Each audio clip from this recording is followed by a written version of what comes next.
Hey guys, it's me, Desiree Marie. Welcome back to my channel. Welcome to my crew, who I call my subbies, and welcome if you are watching me for the first time. I'm Desiree Marie and I do lock videos. I talk about my locks. I share everything about my lock journey from beginning to end, washing my hair, maintaining it, styling it. I do it all here on camera, and I bring you guys very close to my hair so you can see what my journey looks like, and you can be encouraged while you're on your journey. Whether you're locked or you're not locked, you will find something here on this channel. But I thought to myself, okay, I'm just sitting chilling around the apartment. Today is actually President's Day, so I'm home, and I decided to come here and take down my bantu knots and kind of chit chat with you guys. I thought I wanted to come on here and just talk a little bit about my journey going natural for the first time. And hold on guys, I have so much stuff in this back area, and I'm seeing it on camera, and me being a perfectionist about this, we need to tidy up. As you can see, I'm just chilling today. I'm chilling all the way. So yeah, okay, so I wanted to talk about my journey being natural, what made me go natural, what caused me to stop using the creamy crack and all that stuff, and what I've been seeing this far. Okay, so oh yeah, so let me just give you guys a little recap of my hair. I did this style last night, and yeah, I'm just gonna take it out now. What I did was I took like, you know, a good amount of locks, twisted it, and then rolled it into a bantu knot. So this one is already loose, but I'm gonna continue taking the rest of them out. Okay, so I've been natural now since about 2010. So it's been about 9 years. About 9 years that I've been natural, no creamy crack, no nothing. It was just a breaking point. And it wasn't like a crazy big dramatic like epiphany, but actually it kind of was. I'm not gonna say that it was dramatic, but it was an epiphany. Me and my mom, we used to wear wigs like crazy. My mom wore wigs. She did her hair, you know, with wigs and whatnot. And when I was in high school, I was starting to get tired of doing my hair, and you know, that ponytail that all the girls used to wear back in the early 2000s. Yes, I was Ponytail Queen. And I just kind of wanted to wear a weave. I saw a lot of my friends wearing weaves, a lot of people in school wearing weaves, a lot of the Hispanic and Indian girls in the school had long flowing hair. So I wanted to have long flowing hair. I wanted to have that nice sleek look. I was into a lot of the girl groups back then that had that aesthetic. And I don't know if some of you guys know Janae Aiko from back then when B2K was very new. She used to do, oh, that's my oven. She used to do like little songs on their CDs, and if you were a fan of the magazine Word Up was like this hip-hop magazine with all like the boy bands, and you can take out posters and put it on your wall and all that stuff. I was all a part of that craze. Yeah, all the women had nice sleek hair. No one had well, very few people had kinky hair, but for the most part the media spotlighted a lot of the women with the straight hair or long hair, girls that had that kind of style going on. So I was starting to experiment, well, not experiment, but I was wearing ponytails and stuff like that because I didn't know much about doing my hair, and I just wanted longer lengths of hair because my hair was starting to actually break off shortly after I entered high school. My hair started to break off. So I was visiting the Dominican hairstylist like almost once a month, and trying to maintain my hair that way. However, I was still perming my hair and still wearing ponytails, but I just didn't know how to do my hair. I didn't know how to care for it. I used to read magazines that would tell me about different tips and stuff, but I didn't know anything about those things. I didn't know anything about how to do my hair. So I just slapped a ponytail on it and called it a day. But my mom was the queen of wigs, okay? My mom was the queen of wigs, and she had so many wigs. Like, even until this very moment, she's got this big tub of wigs, yes. So one day I was like, I wonder how I would look if I had this wig on. How I would look with nice long straight hair. So I tried it on. I snuck into her room, obviously. I snuck into her room, grabbed a wig and tried it on, and I was like, hey, this is cute. I was looking in the mirror, I was looking at the back, looking at my face. I loved the look of it. Hey, Twinkie. That's my dog, Twinkie. I loved the look of it. I loved how I looked. I liked how I kind of resembled the women on, TV and in the magazines I was watching, reading and all that stuff. So somehow I convinced my mom to start allowing me to wear half wigs. And if you don't know, I don't even know if it's still a thing, but half wigs are the wigs where you can put them right here and then blend your hair in. So it only comes halfway. It's not like a full wig. It's just, it has combs and it sits right there, and then you blend the rest of your hair in. And so I started wearing half wigs. I started to wear curly half wigs because my mom thought that the long straight hair looked a little too mature. So I started off on, the curly half wigs that came maybe about to where my hair is right now. That's the kind of look I had in high school. And so, I would just slap a wig on my head. Like, I still didn't know how to do my hair. And even more now that I was wearing a wig, I was not taking care of my hair underneath that wig. I just thought that the wig was like it solved all my problems. I didn't have to bother with my hair. Just braid my hair underneath, slap the wig on, and I'll look presentable in front of people. And it was so bad that there was even a time that I couldn't even go outside without putting on a wig. Before I walked my dogs down the street, I had to put on a wig. And I was just so insecure and didn't really, I didn't know who I was, so I was still trying to figure out who I was. I'm a teenager and just didn't fully accept who I was. My hair and all of that. So I would wear wigs, cover up with wigs, try to fit in with the girls at school, try to look like the Dominican girls, try to act like I was Dominican, which was crazy. Like, come on now. Own who you are, Desiree. But no, I didn't own who I was. I thought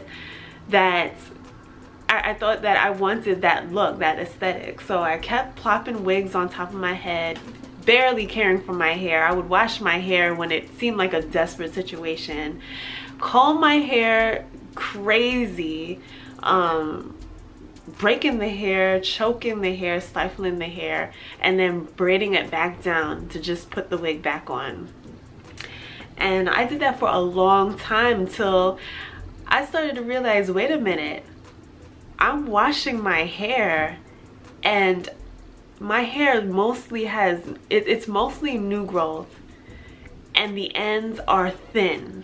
Like, if you can just visualize that, I had new growth with thin permed ends, almost like Susie from the Rugrats. That's exactly how I looked. Thick roots with very few hairs on the new growth.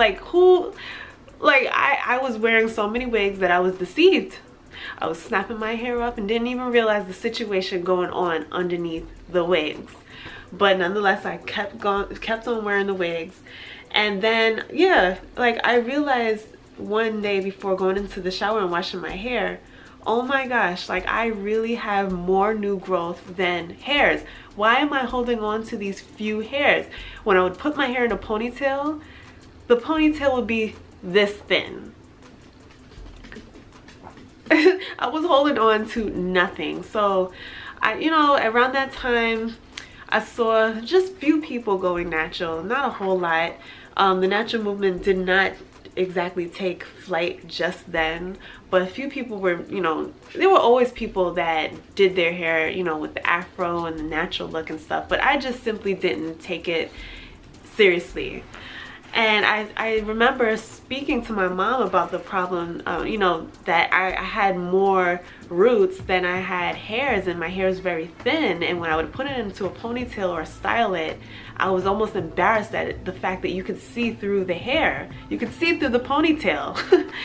So I remember she was like, well, why don't you just go natural? And I was so offended when she said that. I was like, what? Who does that? Like, what? It's like she called me out of my name the way that I reacted inside. Obviously, I'm not saying this to my mom, but inside, I was like, what kind of answer is that? I'm asking you for your advice on how to bring back my hair, how to make my hair thicker, how to bring back the vitality while I'm putting on these wigs and stifling my hair, not even taking care of it.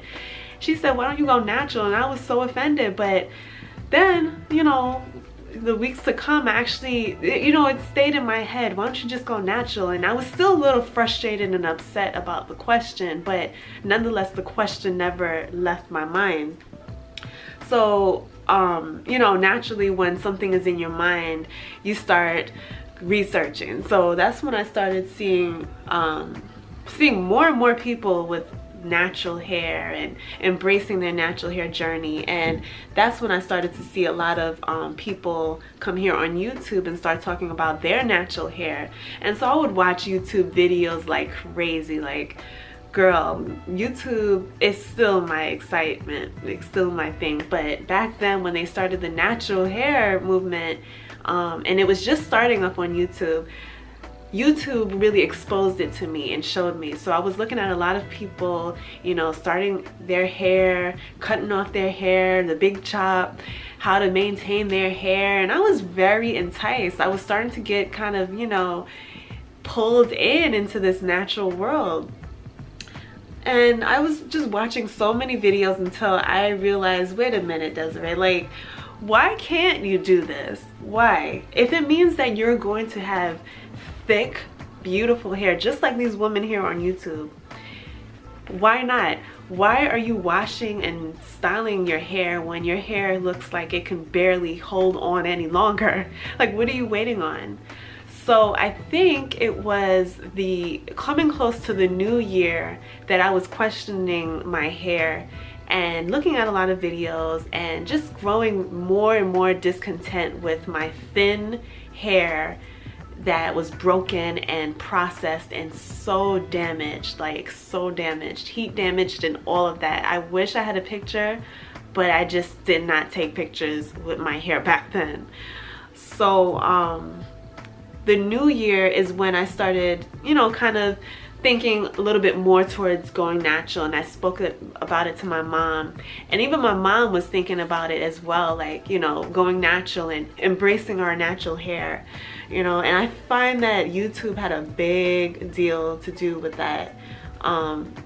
You know, it exposed us to a world that we didn't know quite personally. I mean, we didn't know a lot of people that were embracing their hair just as it was, naturally coming out of their scalp and enjoying their texture. That was unknown to me. Enjoying your texture. No, you perm that texture and then you straighten it and then you style it.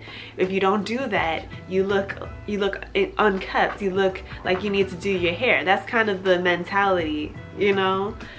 So coming close to the new year, I started talking to my mom about it, and we both decided, okay, for the new year, we're gonna cut off the permed ends and go right into it. Natural, team natural, team natural. So that's when we did it. Did I cut my hair or did my mom? My mom cut my hair. She cut off all the permed ends, and so I had a short afro. And it was an adjustment because in the beginning, I didn't like it too much. I was used to long hair, you know, long, thick, luxurious, synthetic, human, whatsoever, weave, wig, whatever. I was used to that look. I was not used to my hair being short.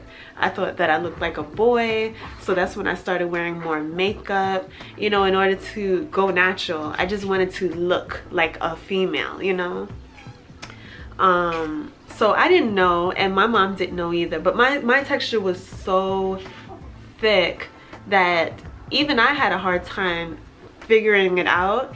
So we made the mistake in taking someone's advice and texturizing my hair. Yes, and texturizing is just the same thing as perming. If anything, it's like deceiving because you think that it's maintaining your curl pattern and giving you a more healthy alternative, when really and truly it's damaging your hair slowly. So we texturized my hair, but it just didn't sit right.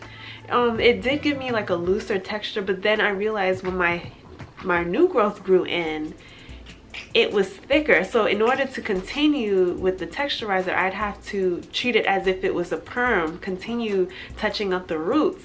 And it felt just like a perm, so much so that it just didn't sit right with me. So I would go on YouTube and research, and I found out that it's just like a perm. It's just like a relaxer. So we just decided not to do that. My mom was still doing my hair because I didn't know a thing about doing my own hair. So that's kind of when I started to learn because of watching YouTube videos. And I decided that I would not texturize my hair any longer because I didn't like the fact that I was putting something on my hair that felt like a relaxer all over again. And I did hear as well that the new growth and the texturizer, the point that it meets is the most weakest part and it will break. So I just said, okay, forget about it. So I started to grow my hair out, and once my hair grew to a comfortable length, I slowly, well actually I did do that. I slowly cut the texturizer off. So, you know, my hair would grow, I would cut off just a little bit of the texturizer.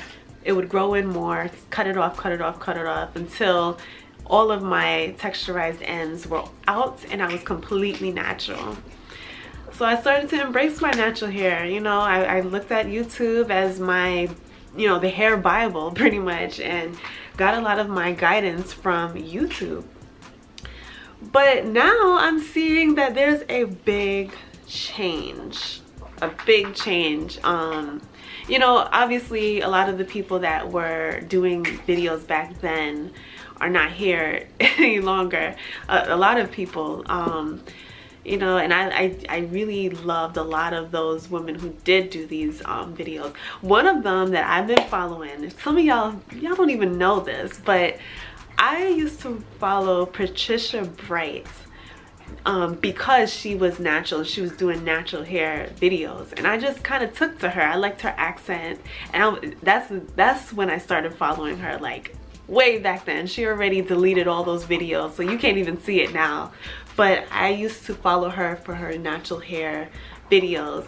Also, I would follow Black Onyx. I would follow African Export. I would follow this one girl that was very, very short, and she used to wear a long weave, but she had natural hair under her weaves. I followed and still follow Vaughn and her sister Michi Monroe. So many people, and very few of them are still on here, but I realized as well with that there are some people on here that started off natural and now they're going back to relaxing their hair. And I just want to know, like, what do you guys think about that? There's like a big movement. And I was really hoping that this was not just a phase, that women would just go natural and, you know, embrace their hair for a little bit and then turn back to what they started from, you know. So what do you guys think about it? I've been seeing a lot of those type of videos just coming as a, you know, like a wave on YouTube. Like, it's like a trend going back to relaxer, and I don't know how to feel about it. I mean, it's their hair, you know. I can't tell anyone what to do with their hair. It's your choice. The lighting in coming from my window is so inconsistent right now because it looks like it's going to rain and then it looks sunny, so it's just all different. But yeah, I've been seeing a lot of that, and you know, you can't tell people what to do with their hair. You know, hair is hair and you do exactly what you want with it. But what do you guys think? I would love to know your thoughts and your opinions. Would you go back to relaxing your hair? Let me know. I would love to know down below. For me, I ain't thinking about that. That was a world of issues because I had to maintain my hair, maintain it the right way, and I didn't know how to take care of relaxed hair. You know, once you damage your hair with the relaxer, it's like, for me, I just didn't know how to bring it back to life. So putting on wigs and stuff were my remedy. I still love wigs. Like, if you saw my comedy skit, I still got some wigs in my stash. So wigs are, I love wigs because it gives you versatility. But I'm thinking about the women that are just completely like going back to relaxing their hair, and that being what they're gonna do from, you know, this point on. So I'd love to know your thoughts. I thought I'd just come and sit and chit chat with you guys as I took out my curls, and these curls are bomb. Yes guys, I have nowhere to go, so I'm about to put the bantu knots back into my head. So thank you guys for watching. Let me know what your thoughts are down below, and I'll see you in the next one. Twinkie wants to say hello, so say hello, Twinkie. Say hi. All right guys, thank you for watching. Subscribe and I'll see you later. Bye.